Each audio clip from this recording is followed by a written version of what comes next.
রাস্তা যেন নদী, পানি মারিয়ে পার হতে হচ্ছে পিচ ঢালাই সড়ক। এমনকি ঘরের মেঝেতেও নোংরা পানি। সেই পানিতে দাঁড়িয়েই রান্না করছেন বাড়ির মালিকরা।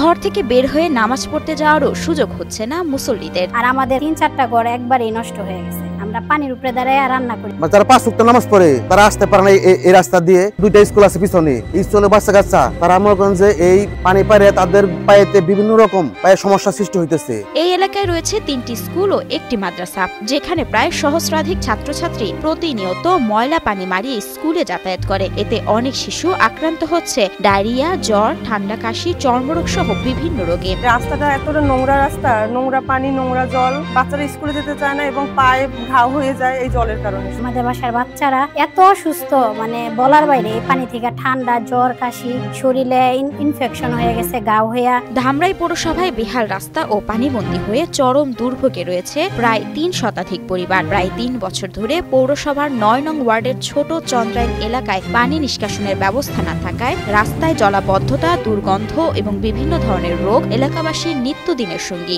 শুধু এই রাস্তা না, আমাদের ৯ নম্বরের প্রত্যেকটা রাস্তা খারাপ। আমরা বরাবর অনেকবার টিউনের কাছে শরীরে গিয়েছি, তারা টিউনের কথা শুনছে, তারা আইসা দেখছে, দেখে কোনো কার্যকর কোনো পদক্ষেপ তারা নেয় নাই। জলাবদ্ধতার কারণে ছাত্রছাত্রীরা ক্লাসে অনিয়মিত এবং অনেকের লেখাপড়া হুমকির মুখে। আমাদের এই রাস্তায় 12 মাসই পানি থাকে, স্কুলে আসতে অসুবিধা হয়, পায়ে ঘাও হয়, শীত গরম সব সময় এই রাস্তায় পানি থাকে। এইখানে রাস্তা পানির নিচে থাকে, এখানে আমাদের আসতে অনেক অসুবিধা হয়, অনেক সময় ড্রেস নষ্ট হয়ে যায়। আবার এই পানি পাইলে আমাদের হাতে পায়ে ঘাও, চুলকানি, অনেক রোগ হয়, আমরা অনেক অসুবিধায় পড়ে যাই। সন্তানদের ভবিষ্যৎ নিয়ে শঙ্কায় এখানকার পরিবারগুলো। বাচ্চা কাচ্চা স্কুলে না গেলে মানুষ কর্ম কেমনে? বাচ্চাদের আমরা কর্ম না করে খাইলে তাহলে পেটে ভাত দেবো কেমনে? আমরা সঠিকভাবে পানি নিষ্কাশনের ব্যবস্থা না থাকায় জমে থাকা পানি ধীরে ধীরে পচে দুর্গন্ধ ছড়ায় এবং এলাকার পরিবেশ নষ্ট হয়ে যায়। এতে করে এলাকাটি অনেকটাই ভাগাড়ে পরিণত হয়েছে বলে অভিযোগ স্থানীয়দের। গাড়ি চলাচলেও বেগ পেতে হয় হরহামেশা।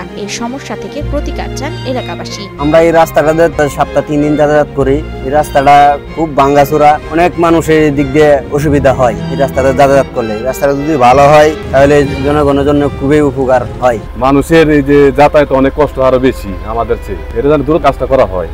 সব মশার বিরুদ্ধে সুরক্ষা দিতে এলো বসুন্ধরা এক্সট্রিম অ্যারোসল, মশার বিরুদ্ধে এক্সট্রিম সুরক্ষা। এদিকে স্থায়ীভাবে দুর্ভোগ নিরসনে দ্রুত ব্যবস্থা গ্রহণ এবং পানি নিষ্কাশনের জন্য দীর্ঘমেয়াদী পরিকল্পনা গ্রহণ করা হবে বলে জানিয়েছেন পৌর প্রশাসক ও ধামরাই উপজেলা নির্বাহী অফিসার মোহাম্মদ মামুনুন আহমেদ অনিক।